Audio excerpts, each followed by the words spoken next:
네, 이번 주 금요일로 예정된 전국 연합 학력 평가가 재택 시험으로 치러집니다. 이에 따라 전국 단위로 채점과 성적 처리는 하지 않기로 했는데요.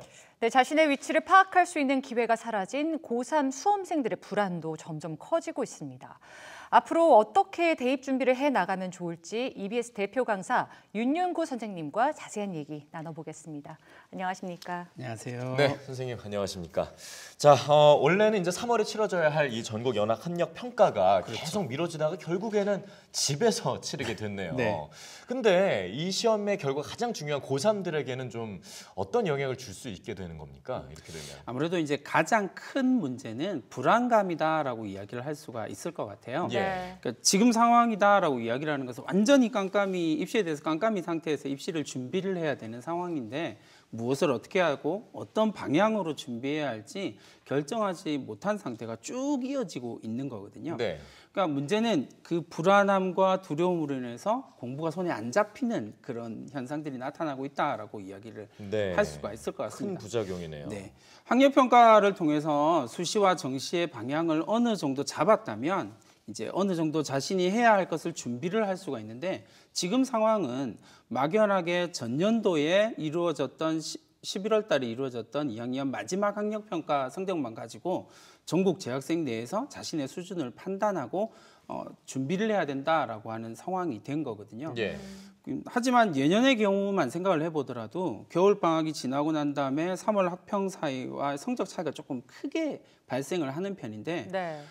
올해 같은 경우는 겨울방학뿐만 아니라 코로나로 인해서 등교 개학이 연기가 2달이 이어졌기 때문에 학습 공백이나 이제 개인 간의 어떤 학습량의 차이가 더 크기 때문에 성적 차이도 더 크게 나타날 수밖에 없다라고 예측을 할 수가 있습니다. 예. 이제 수험생 같은 경우는 이런 전반적인 예측을 좀 하기가 힘들기 때문에 불안하니까 당장은 손을 놓고 공부를 멈춰버리는 상황들이 자꾸 생기게 되는데 입시 시기에는 계속 움직이고 있거든요. 네. 그러니까 불안감은 점점 커지게 되는데 막상 수능은 이제 32주 정도밖에 안 남았으니까 불안감이 점점 증폭될 수밖에 없는 상황이 되는 거죠. 예. 네, 지금 사실 이제 3월에 전국 연합 학력 평가로 우리가 판단하려는 게 자신의 위치잖아요. 그렇죠. 이 위치가 파악이 안 되면 다른 방법으로 파악해 볼 건 없습니까?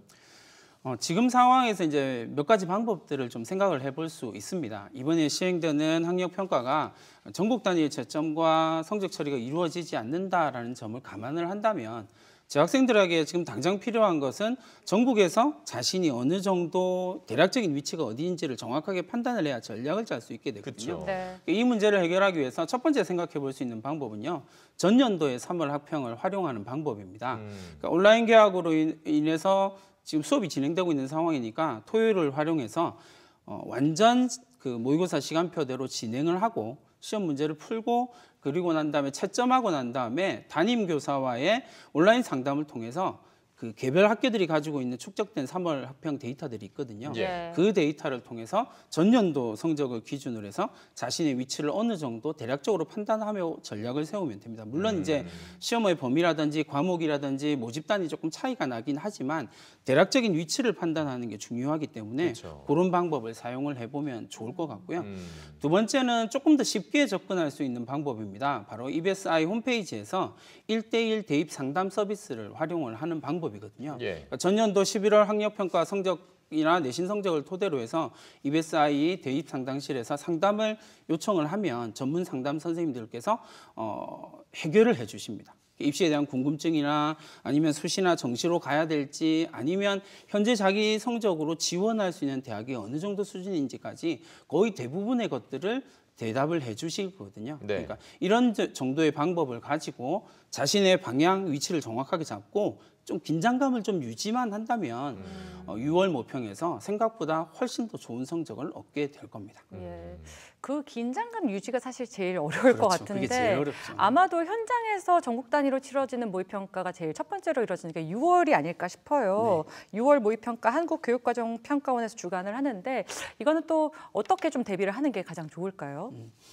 이제 5월 달 학평이 어떻게 진행될지 아직 알 수 없는 상황이기 때문에 학생들의 지금 당장 수험생들에게 가장 중요한 건 긴장감을 유지를 하는 것이다.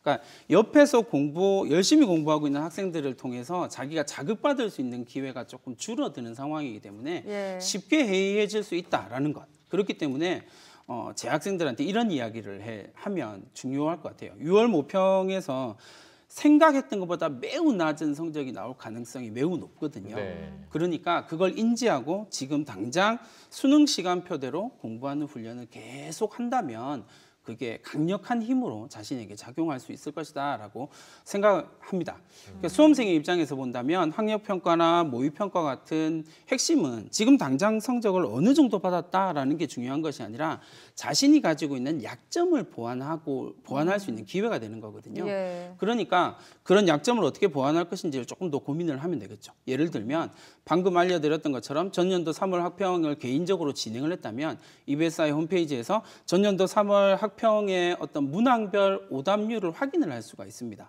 그러면 한 걸음 더 나아가서 자기가 틀린 문제와 비슷한 유형의 문제들을 추천해 주기도 하거든요. 네. 그러니까 이런 과정을 통해서 자신의 약점을 보완한다면 지금보다 훨씬 더 수준 높은 성적들을 만들어낼 수가 있게 된다라는 거죠.